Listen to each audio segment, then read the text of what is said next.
महोदय, RIICO is the development symbol of any area. अभी हम सब रिको के बारे में आज विचार विमर्श कर रहे हैं और मैं आप सबको ये बताना चाहती हूँ कि बयाना जो है, बयाना रूपबास का जो क्षेत्र है वो चाहे राम मंदिर का पत्थर हो और जिस क्षेत्र में हम बैठे हैं, आज जिस भवन में भी बैठे हैं, वहाँ के निर्माण में भी हमारे बंसी पहाड़पुर का पत्थर लगा है। लेकिन कई बार परिस्थितियाँ ये आती है कि हमारे यहाँ स्टोन हब होना चाहिए था, लेकिन पिछली सरकारों के उपेक्षा के कारण हमारे यहाँ स्टोन हब नहीं बन पाया। पहले बहुत प्रयासों के बाद, लगातार जनता की आवाज़ के बाद में वहाँ के पत्थर को वैधानिक रूप भी दिया गया, लेकिन आज भी वहाँ का जो स्थानीय व्यक्ति है वो रोजगार से वंचित होता जा रहा है। मैं ये कहना चाहती हूँ कि हमारे यहाँ के पत्थर की उपलब्धता और पौराणिकता दोनों को सरकार को समझना पड़ेगा। और क्योंकि सरकार और हमारे आदरणीय भजन लाल जी जो मुख्यमंत्री साहब हैं वो भी भरतपुर जिले से आते हैं, तो मेरी ये अपेक्षा रहेगी कि हमारी जो समस्याएं हैं उनके सामने हैं, वो इसको सबको जानते हैं और हमारी इन समस्याओं का निवारण जल्दी से जल्दी किया जाएगा। बयाना का पत्थर ना केवल आज से बल्कि कई दशकों से एक अलग पहचान रखता है। और जहाँ तक इंडस्ट्रियल डेवलपमेंट की बात हो, भरतपुर जिले में एक समय होता था जब सिमको और डालमिया जैसी कंपनियां वहाँ पर डेवलपमेंट कर रही थी, काम कर रही थी, फैक्ट्रियां लगी थी, लेकिन डालमिया बंद हो चुकी है, सिमको भी उसी कगार पर है। मैं ये कहना चाहती हूँ कि हमारे क्षेत्र में टीटीजेड लगता है और साथ ही एनसीआर भी है, तो नई इंडस्ट्रियों का डेवलपमेंट तो हो ही नहीं रहा, नई इंडस्ट्रियां कोई लग नहीं रही क्योंकि उनकी शर्तें ही इतनी कठिन है। वहाँ पर रोजगार के साधन लगातार कम होते जा रहे हैं। और ये भी कहना चाहूँगी कि जब साल में कुछ समय भी ऐसा आता है जहाँ पर ईंट भट्टे बंद कर दिए जाते हैं, क्रशर बंद कर दी जाती है क्योंकि वो टीटीजेड और एनसीआर में आते हैं।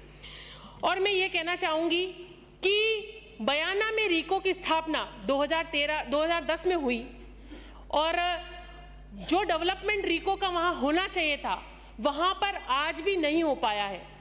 जहाँ तक रिको की बात है बयाना के, वहाँ पर स्थिति हम देखें तो वहाँ पर मीटर एयन आज भी नहीं बैठता है। अगर कोई फॉल्ट लाइन में हो जाता है तो 4-4 दिन, 5-5 दिन और जरूरत पड़ती तो 8-8 दिन तक भी इंडस्ट्री बंद रहती है।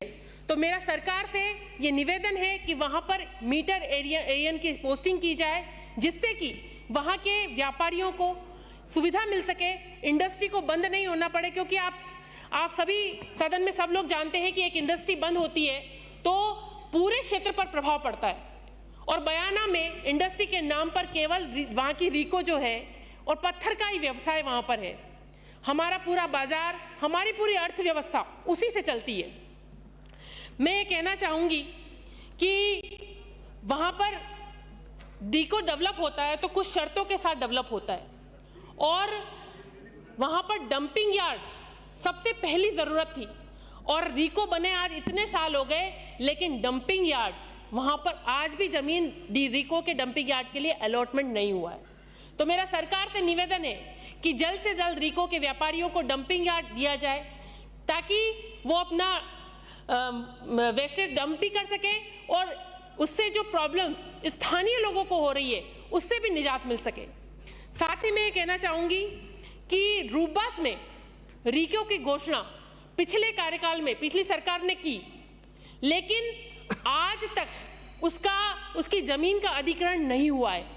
और जिस पंचायत में, जो चेकोरा पंचायत है, उसमें रिको की स्थापना का एक जमीन चिन्हित भी की गई थी, लेकिन वहाँ की सरकारी जो जमीनें हैं उन पर भूमाफिया कब्जे करते जा रहे हैं, लेकिन आज तक भी जमीन का अधिग्रहण नहीं हुआ है। मेरा सरकार से निवेदन है कि सरकार जल्दी से जल्दी रिको की स्थापना रूपबास या रुदावल क्षेत्र में कर वहाँ के स्थानीय लोगों को रोजगार के सुअवसर प्रदान करे, क्योंकि वहाँ पर यही रोजगार है और यही हमारा भविष्य है। तो मैं आपसे ये कहना चाहूँगी कि सरकार इस ओर जरूर ध्यान दे और हमारी ये मांग बहुत लंबे समय से चली आ रही है, जल्दी से जल्दी रुब्बास या रुदावल में रीको की स्थापना कर कर हमारी परेशानी का समाधान करें। साथ ही बयाना का जो रीको है वहाँ पर एक पार्क रीको ने चिन्हित भी किया था रीको की ज़मीन में ही। आज तक उस पार्क का डेवलपमेंट नहीं हो पाया है और प्रदूषण की दृष्टि से भी वहाँ पर बीच में पार्क डेवलप किया जाना बहुत आवश्यक है। मैं साथ ही ये कहना चाहती हूँ कि रीको के एरिया में, बयाना के रीको एरिया में एक नाला है और नाले में ऐसी कंडीशन है कि वो आधा रेलवे में आता है, आधा रीको के पास है और आज तक बनने के बाद उस नाले की आज तक सफाई नहीं हुई। तो मेरा यही निवेदन है कि हमारी इन समस्याओं को देखते हुए सरकार जल्दी से जल्दी उन समस्याओं का समाधान करे। विषय आ गया पूरा। गोपाल शर्मा।